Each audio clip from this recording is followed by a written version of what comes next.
padayon lang, ihatag na sa Ginoo. Pagkasunod exam, hapong na po siya. Check na po siya sa akwa. Wag na gid brad, di ko lang siguro sa akon. Ingon tayo ko sa iya, padayon na lagi hapon brad. Pagkasunod niya, hapong yapon siya na exam. Ingon tayo siya sa akwa. Di na ko brad. Nga naman, sakit kaya akong ibati ron. Ingon akong papa nga, dili ka pasar among kaliwat kay mga buko man eh.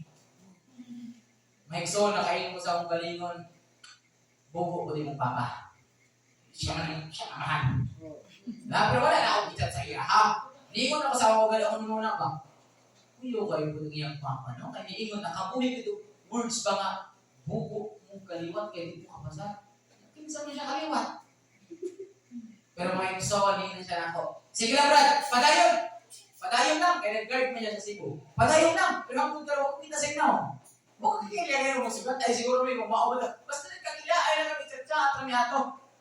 Nagpakila mo siya ka, pag-ibaw niya nga, kung nag-Inglesan ko ito, evangelical, alam ko, sinabot ni.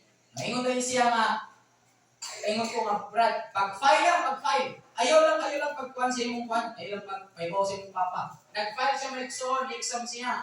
Pagka-after the result sa exam, i-chat siya sa kuha, ingon siya sa kuha. Brad, kung saan ganito pag-fill out sa mga forms sa OTK, wala na. Ay ba, na may pasal siya. OTK ka mo na yung diskutan. Kung kapag karoon, wala nang puti balita siya. Saan na siya? Wala na puti balita siya. Wala naman. Naman ang ato ang ganang gitawag lang ito nga trabaho po ba? Wala isahay po. Na at least, salamat ka ako sa mga iksohan nga. Nagaganing, basta dirigit ko nagsugot. Si David man, 4 years old naman siya. So, mag 4 years naman ako magpangalakan karong February.